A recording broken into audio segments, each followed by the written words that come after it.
everybody, this is Jing. So today joining me in a conversation is Angelo Giuliano. He is a Swiss Italian that have been living in China for a really long time. So Angelo, how are you? Jing, nice to be on your show. How long have you been living in China in total? So I studied in Taiwan and I studied in the mainland. So basically, since 25 years, I've been living most of the time in China, and the last 3 years in Hong Kong.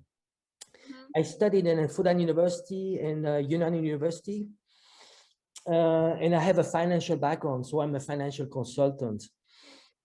So what was my journey into politics into Hong Kong? It's very special, and it took me time just to start to speak out. At the beginning, as a foreigner, I thought of myself as being an outsider. And I thought that Hong Kong was an internal matter. It was a matter of Chinese. So I didn't join in. It was just a spectator, just watching. And up to a point where I saw what was really behind this movement. Because I have studied the colored revolution in Maidan, Ukraine revolution, and I used to live in Venezuela. And when I saw what was happening in Hong Kong, it was like really a chilling effect. I was like, we need to speak out to tell the world what is happening, because this could turn into a new Syria. It could turn like extremely, extremely bad. So there was a few triggers that made me decide to speak out. I think one of the worst time is that when I saw this journalist in the airport, the journalist from Global Times, I saw him and he was tied up.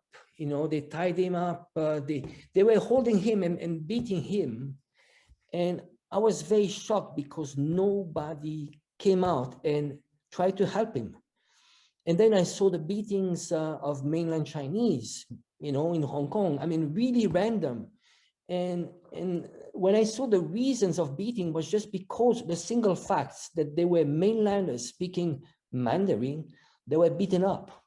Or in other cases, just for the single fact of speaking out, just saying, you speak out, you have different ideas and you speak out and you get beaten up. And then I studied more the situation, exactly who were the actors, and especially where the funding came from, because I think the key elements is the funding, so I realized, well, like I studied the whole thing. I took the basic law and I was looking at the request. Okay, they're looking for democracy. Okay, then they're telling us all lots of things about China, that China didn't respect the one country two system. And when I look into facts, every time it was all about lies. And I was also very shocked about the medias. They were extremely biased.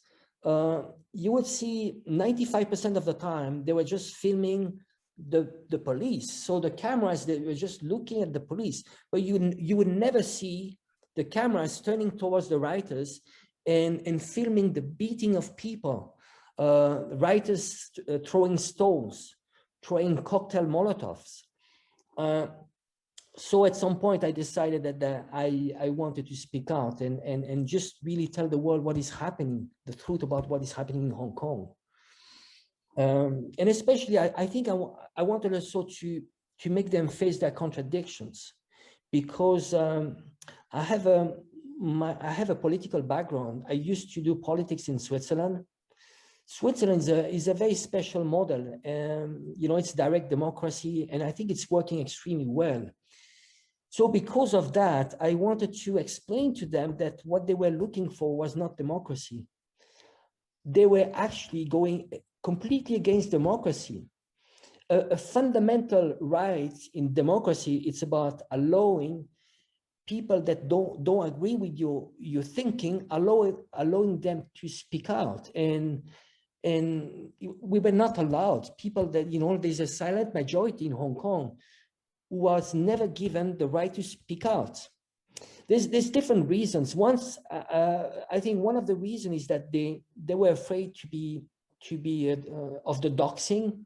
You know, doxing is when they put your picture in the social media, they put your address, and they start threatening you, you know, and they did it to me, you know, they did it to me. They put the picture of my son. They did it to you? So that got me really angry. So, and so there's the doxing, and so I think there's an element which is really important to understand in Hong Kong, is that there's a silent majority which is not interested in politics, you know. I think Hong Kongese, they're very down to earth, you know. I think Hong Kongese, the reality they're facing in Hong Kong are different from seeking whatever concept of freedom and democracy. Average people are struggling through a tough life in Hong Kong. It means, you know, you need to pay the bills. It's very competitive.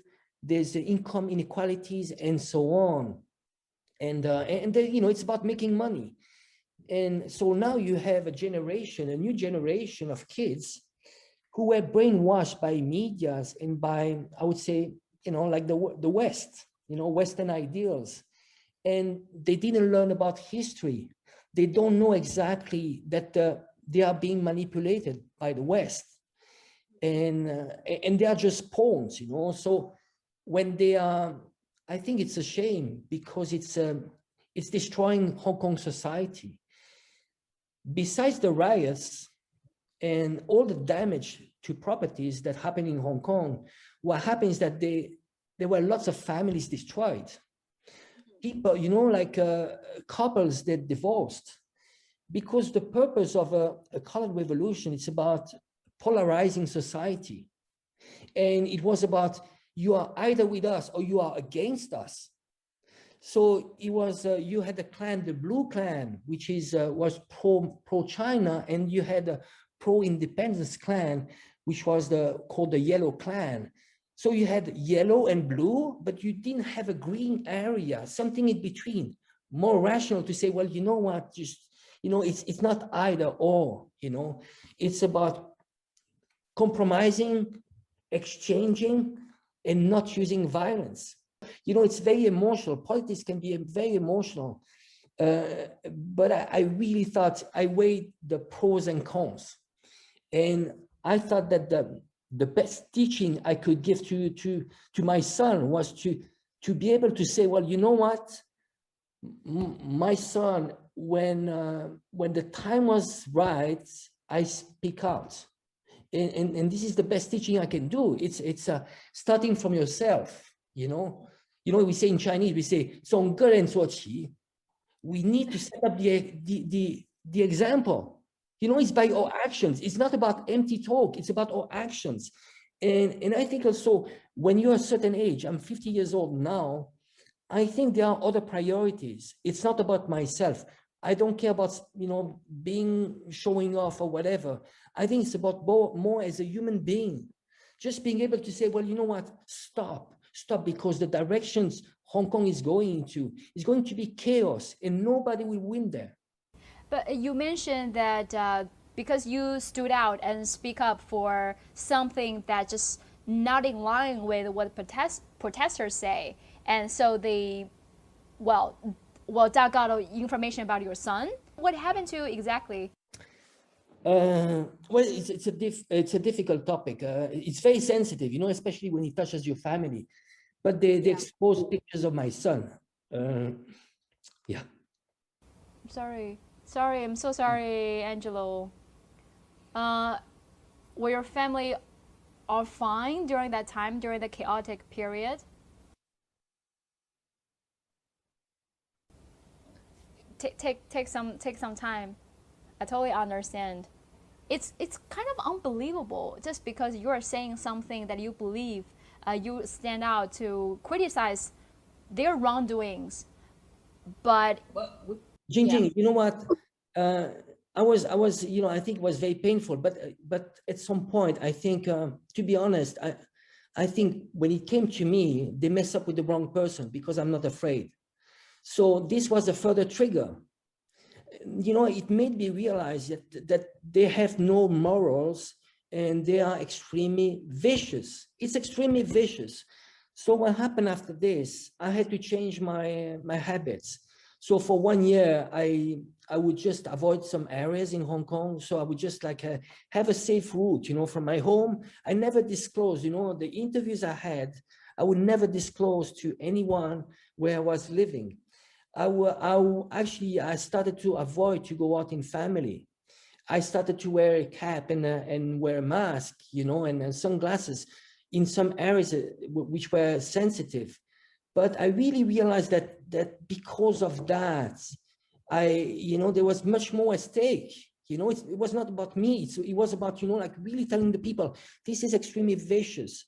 When you have inhuman behavior like this, and especially when they manage to the radicals took over the movement, and no matter how evil the things they were doing, nobody was condemning what they were doing. It was extremely scary. You know, you saw many interviews of those radicals, and whenever they ask you, well, why are you condemning putting one person on fire? And they would not answer. And I think this has nothing to do with the democracy or you know, it's just inhumane. You want to destroy Hong Kong.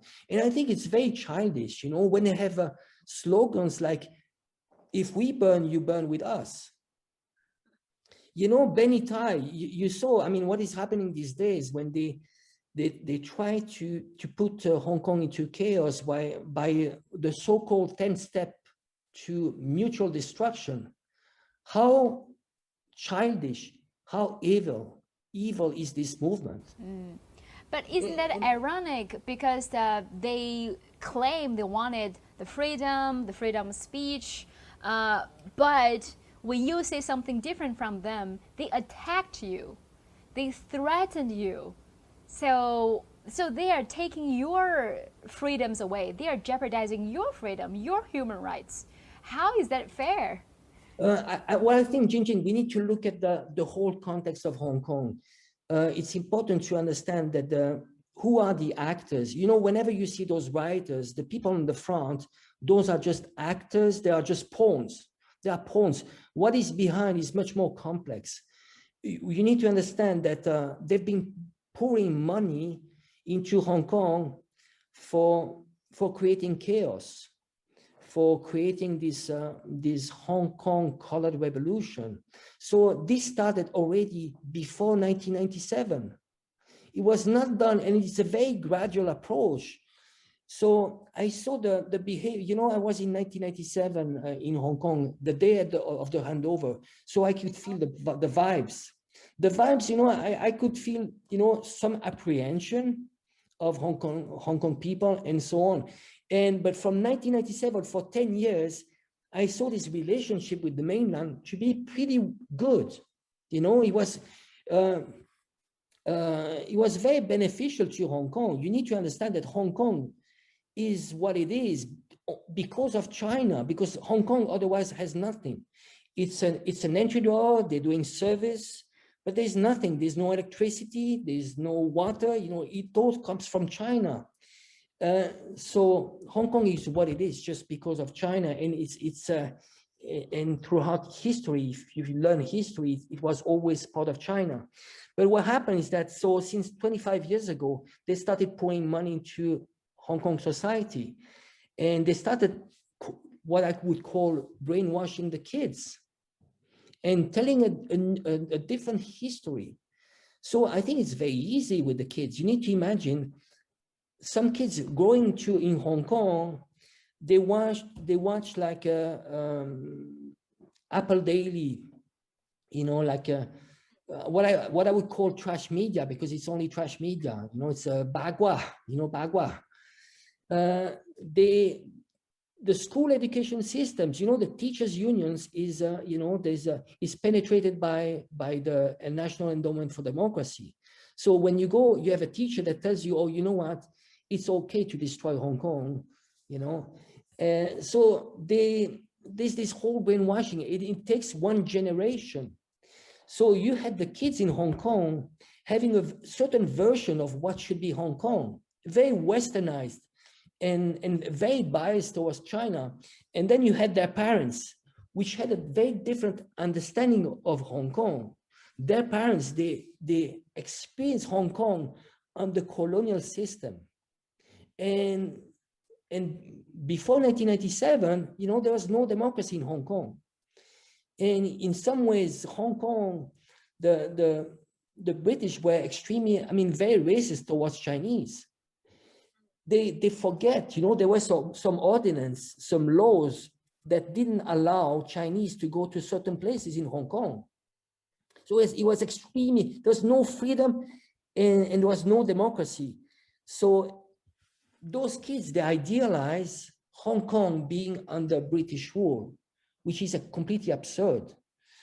And then they have completely, they have, they have absolutely no understanding what is democracy. Democracy, it's extremely complex. We see around the world lots of the so-called democracy, which are fake democracy and are failing because there are some preconditions to democracy. I like to say that preconditions to democracy is no interference of money into democracy. It's about education. You need to educate people into democracy, meaning one of the examples is that if you want democracy, you need to allow people to speak out if they have different ideas.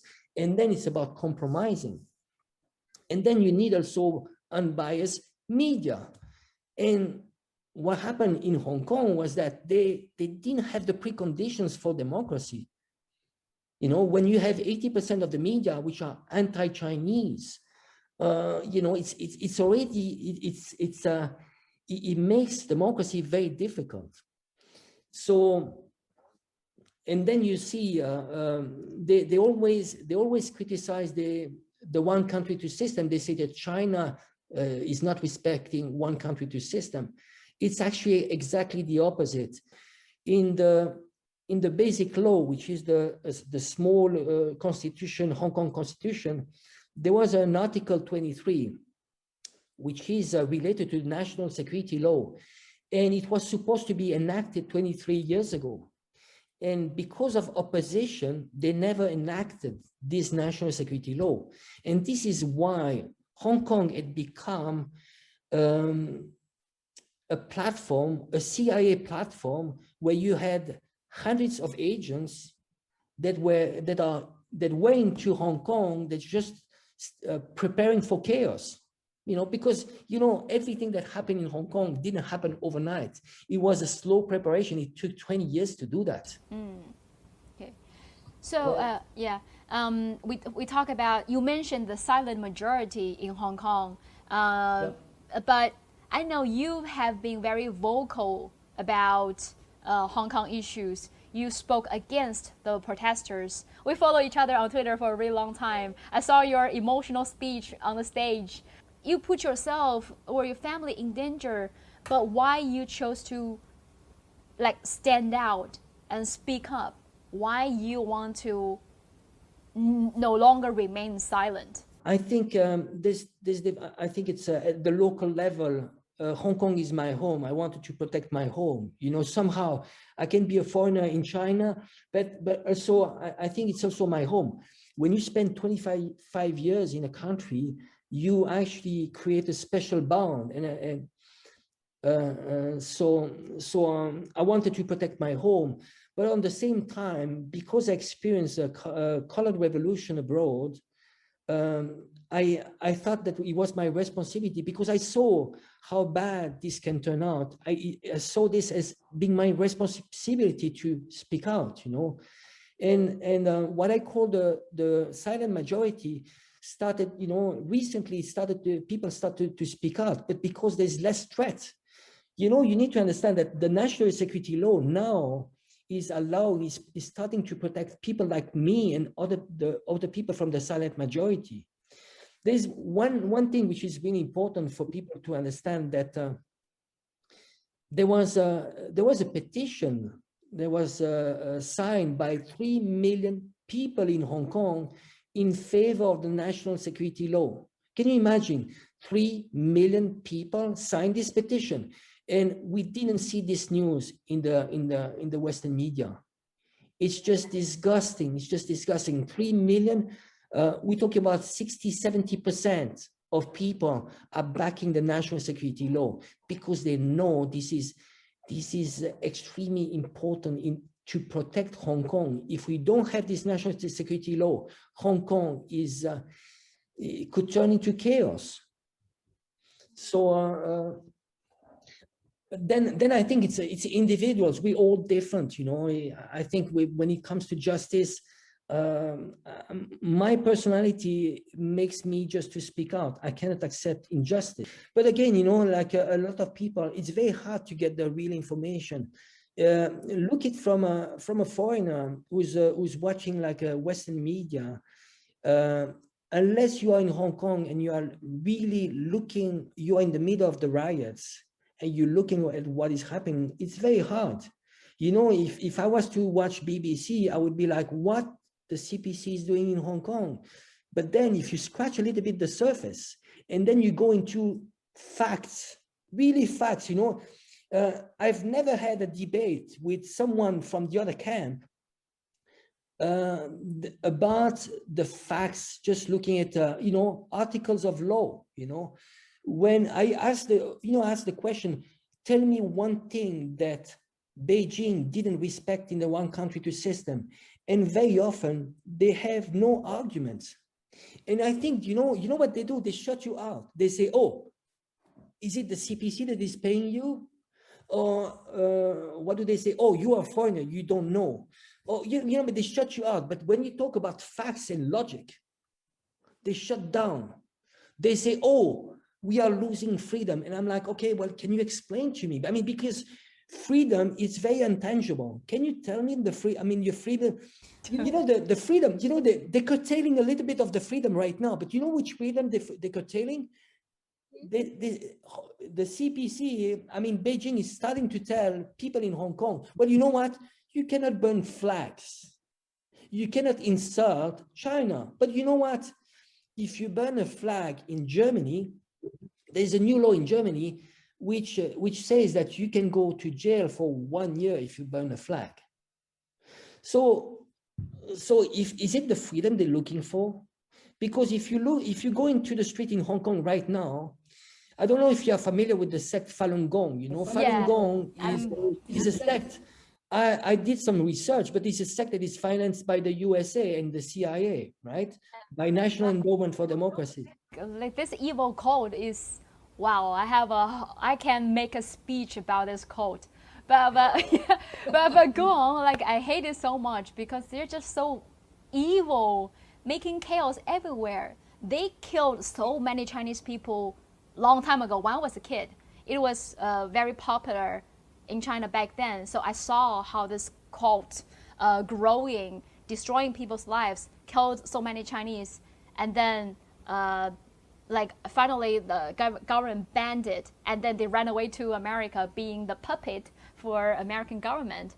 Now they pretend they are like being religious refugees that's suppressed by CPC, which is it's just funny. And Mike Pompeo just portraying Falun Gong as a religion, just the same as Islam, as Christian, as Buddhism. What a huge insult to compare Falun Gong with Buddhism, with Christian and Muslims. That's a huge insult to all the Muslims, Christians, and Buddhists. I mean, well, okay. That's just my rant. Yeah. But continue what you're going to say. No, it's complete hypocrisy. But, you know, I took the example of Falun Gong because if you go to Hong Kong right now, well, there's Falun Gong everywhere. So Falun Gong right now, you know, even the most evil propaganda is being allowed in Hong Kong. So, you know, even national security law allows Falun Gong to be everywhere in Hong Kong. And by the way, you know, they in their teaching, they're teaching some good stuff, you know, some stuff which is related to meditation, but they are manipulating, you know, Buddhism for their evil purpose. You know, I do meditation. I come from a yoga background too, and I think it's extremely evil. How can you associate your propaganda with Buddhism and meditation? I mean, it's extremely evil. Like, what's the problem that led to the chaotic situations in 2019 in Hong Kong? What the problems that you saw? Well, there's the official, what the writers said, it was about a law of extradition law, and it was completely manipulated. It was just, Hong Kong has extradition laws with many different places around the world. So it was completely manipulated. It was just an excuse that they were looking for. And at the end, the true natures came out, but it takes time. The true nature was a sedition. It was about sedition. It was about, independence movement. But what happened at the beginning, I think there are some problems in Hong Kong. I mean, we shouldn't, I have to admit, I mean, some of the problems are related to wealth inequalities, but Beijing has never intervened because they wanted Hong Kong to solve those problems. If Beijing, if it was a system similar to what is happening, to what they do in mainland China, I think Beijing would manage much better Hong Kong. But because Beijing wanted to respect the one country, two system, then a lot of problems like income inequalities could not be solved. And I think there's one thing which is also very important is that I mentioned foreign interference, but also there's a problem in Hong Kong is the tycoons. There are some monopolies in Hong Kong, and some old families are there, and they're taking lots of benefits because of those monopolies. So for them, some actually have been financing the riots, and some have been playing both sides. I mean, Li Kai-shek is a good example. Some of them are very afraid of 2047, and the riots are maybe a bargaining chips for them to negotiate the transition, because they've been getting very, very wealthy because of the system in Hong Kong, and they're just afraid that those monopolies would be dismantled in 2047. What do you make of national security law? Because there's a huge debate in Hong Kong and also on international media. But for you, as someone who lived in Hong Kong for a really long time and saw the long protests in Hong Kong, what do you make of national security law? From my personal experience and situation, if there was no national security law in Hong Kong, I would have left Hong Kong. I needed national security law to be protected myself. I mean, imagine how important it was. So I think it's very important for people living there, but also for the business community. You need to have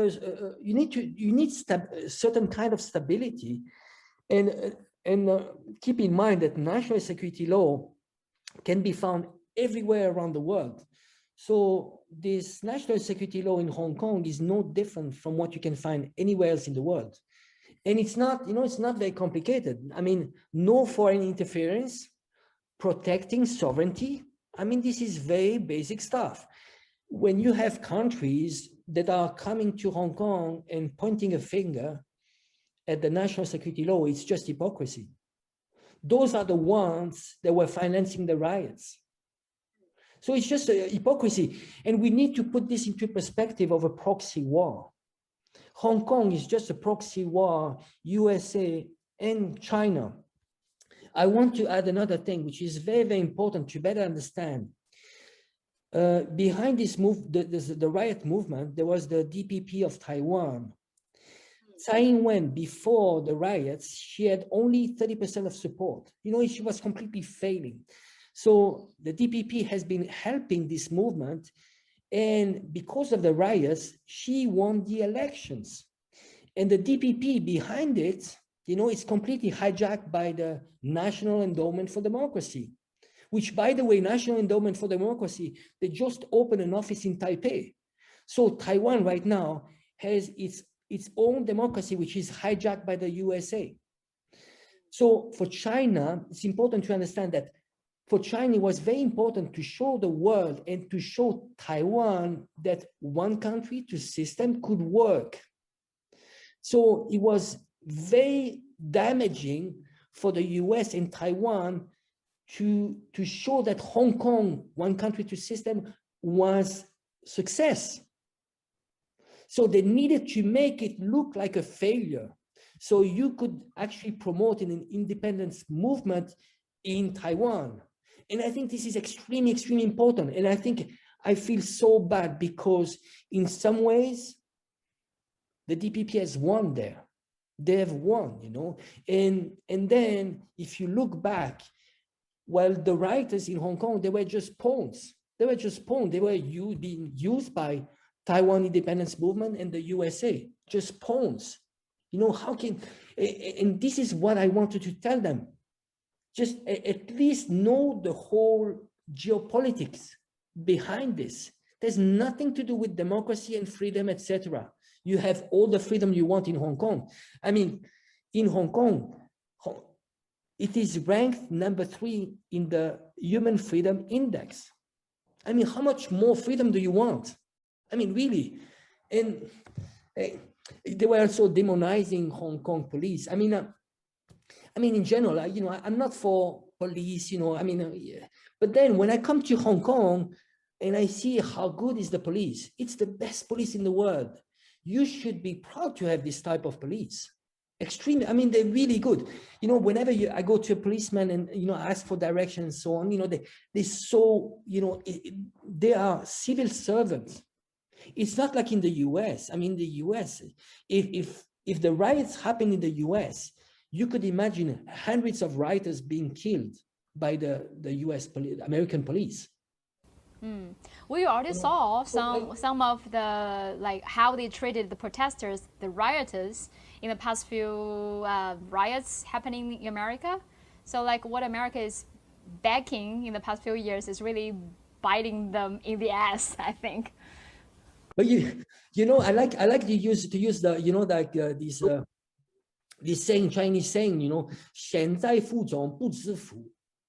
This is what Hong Kongese should realize. I mean, those writers, they don't realize that they are in extremely amazing place, because Hong Kong is an amazing place. You know, they're in the middle of, this is happiness. This is, you know, this prosperity. It's not, you know, of course, there are things that you could improve, but why are you destroying your home? You know, when they're writing like this and destroying everything, the MTR and so on, it's the same as if I'm at home, I'm angry, and I'm spitting on my floor. Does it make sense? I'm spitting on my own floor. Does it make sense? It's absurd. It is absurd, really. You know, and I think we will look back in 10 years' time, and I think people will live with shame, because it's a huge shame. Can you imagine when they're telling, oh, well, we are not Chinese, we are Hong Kongese. I mean, you are insulting your parents. You are insulting your ancestors. Imagine your ancestor, your grandfather, listening to what you are saying. Because you know where they came from? They came from Sichuan, from Guangdong, from everywhere. Waves of Chinese, and they were always Chinese. How can you have a flag, a British flag? How insulting is that? How insulting. When you learn about history and you see that in some parts, Chinese and dogs were not allowed. This is insulting. It's insulting. So, very well said, Angelo. You know, Jing, we call this the Stockholm syndrome. You know, yeah. They have been enslaved by their white masters, and they love better their white masters than the motherland.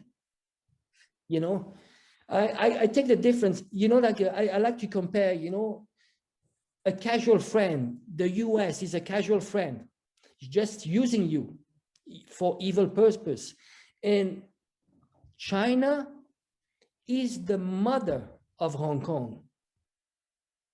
There is this eternal bond. 这个叫难见难分的关系. You will never cut this bond. And you know what? China loves you. So I like to use this metaphor. You know, like sometimes with the son and the mother, you can have, you know, disagreements, conflicts. but you know what? Your mother will be always your mother. And she cares for you. So sometimes, this, okay, we don't understand each other. Well, let's sit down. But, you only have one mother. The rest, the US, UK, they're just using you. They throw you away. Once they've used you, you're no one. They said, like the England invited like the BNO holders, passport holders, to come to England. But then they make it very difficult. I mean, how many Hong Kong people left for the UK? No one. So, it was just empty promise from the West, come to the US, come to, even Taiwan, Taiwan at the beginning, they say to those rioters, oh, you know what, you can be refugee in Taiwan. And now they say, well, no, it's okay, we don't want you. They've been used. There's a discussion about patriots governing Hong Kong. Some say that's because CPC want absolute control of Hong Kong. Some say, well, they require loyalty rather than love for Hong Kong. What do you make of this patriots governing Hong Kong? Do you think that's necessary? I think it's more like loyalty. I think sometimes we need to be very careful about wording. Patriot, sometimes it might be just too strong as a word in English. I think it's more about loyalty. So you are not going to conspire with Western foreign powers. I mean, it's a minimum of not. You cannot have people in LegCo which are not loyal to Beijing. I mean, it's as simple as that. I mean, you need to protect the one country before talking about the two systems. I think a lot of people in Hong Kong, they've been focusing too much on the two systems, and they forgot that you need a prerequisite to two systems is to protect the one country. You cannot always do some barking about the two system and say, oh, it's not respecting two system and so on, while you are conspiring with the West and you are asking for sanctions to Hong Kong. Asking for sanctions, you live in Hong Kong and you're asking the West for sanctions. How stupid is that? In Chinese, we call 打自己的腿. You're hitting on your own foot, right? I mean, how stupid is that, But it's easy. You see like the same as example as Hong Kong. The Joshua Wong in Hong Kong is the Navalny in Russia, is the Juan Guaido in Venezuela.